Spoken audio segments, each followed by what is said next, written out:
Two Killings of Sam Cooke.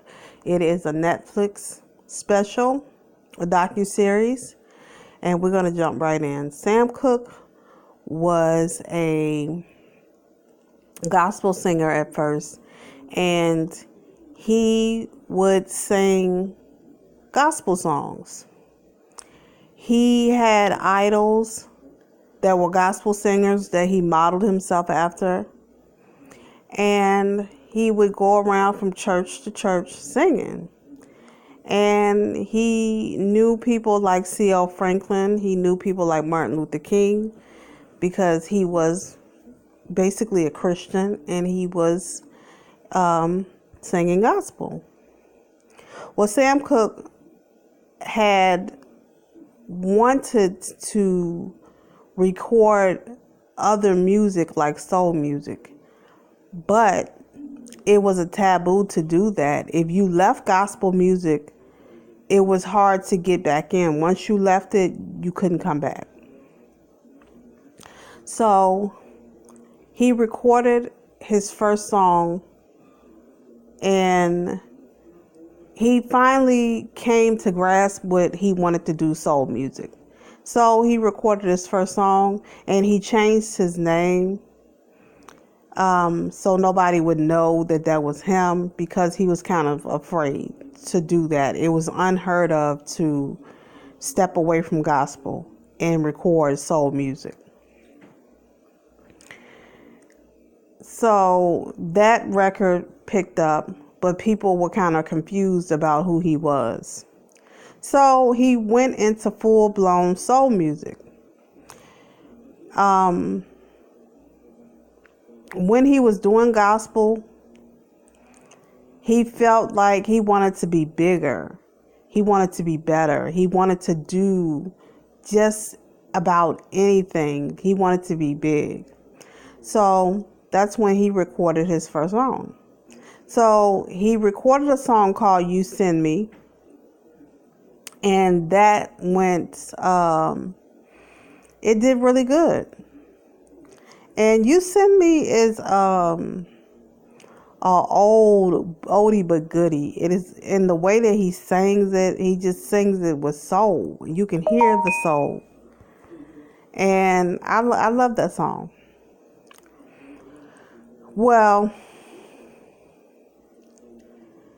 during his bookings and singing, he would come down to the South, and he saw that the South had things going on that were unfair, because it was totally different from Chicago, where he was.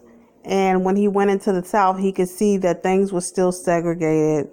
Black people were still being treated unfair, and they were still second-class citizens. And he would perform at the Chitlin Circuits, and the Chitlin Circuits are small clubs that Black people would go and visit and spend their money to see people singing and playing soul, blues, whatever.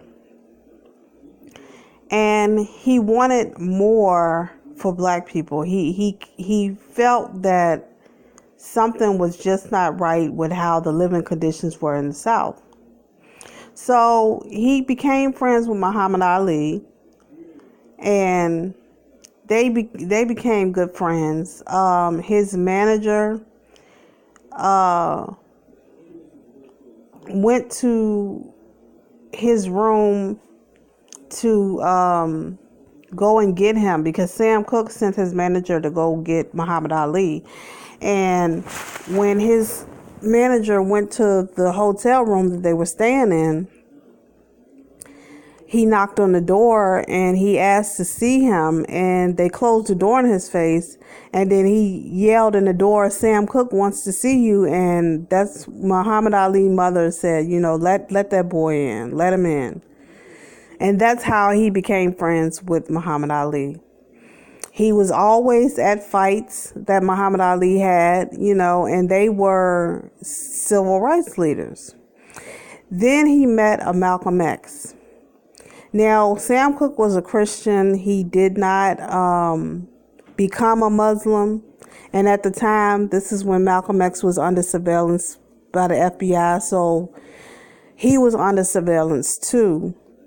And he liked it, the business side of what the Muslims were doing. And Malcolm X was saying in a clip in the movie that we should have our own everything. Spending our dollars somewhere else was not feasible. And Sam Cooke was in agreement with that. He believed that blacks should spend their money with their own. And he stood by that. Well, Sam Cooke would basically go to places like the Copacabana. He would go all over the world because he was known, once he started singing soul music, even whites were interested in his music, and they brought the music and they played it, and, they loved him. Well, Sam Cooke lost his son. His son drowned, and it took a lot out of him, and he would just, bury himself in his work. But his son had drowned in the pool, and that was kind of hard. He took it hard.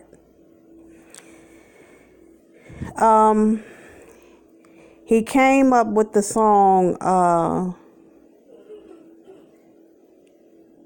what's the song called? A Change Is Gonna Come. And he worked on that song. And one of the producers said when he heard the song, the hair on his arm stood up. And that song is so soulful and so unique. And the way that he sung it was just, he sung it with his heart, and you could tell.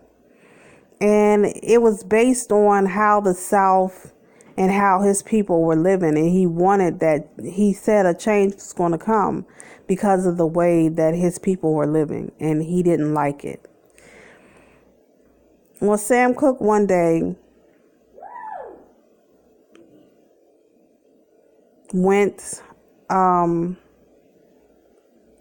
went out with a couple of friends, and he was at the bar, and he was drinking his martinis and stuff like that. According to the manager, when he saw him, he was, at the bar drinking martinis. Well, he left with a so-called prostitute who was a Hollywood prostitute, and they went to a room at the Haciendas Hotel, and she claimed that Sam Cooke was going to rape her. But anyway, they were in the room, and somehow his pants, got off or whatever. And she left the room, and she took his pants, and in his pants was $5,000. And she left the room. He tried to locate the woman, and he thought that she went in this other room where this black lady was. And the black lady, he was asking her, where's that lady at? Is she in here? And he was, the black lady claimed that he was holding her, and she was kicking and biting and fighting him. And then she got a gun and she shot him. And she shot him like maybe over 15 times. And later on, they found out that this black lady was with the mob. And she actually was a part of the scheme. And before this happened, the mob came to Sam Cooke's room and told him that he should not want to buy his masters. He should not want to start his own record label. And Sam Cooke did start a record label with Mr. Klein. And Mr. Klein ended up stealing all of his money, royalties to the music, everything. He ended up stealing it. And he ended up making Sam Cooke, who was the owner of the record label, he ended up saying that he worked for him. So he ended up swindling him out of this record label. But back to the crime. So they had a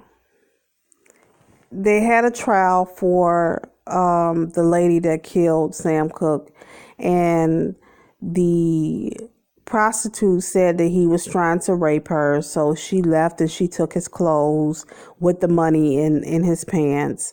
And the black lady, she said that she shot him because he was trying to hurt her, and he was grabbing her and he was trying to attack her, so she shot him. And the LAPD did not do their job because they thought that it was just some nigga shit, some black on black crime.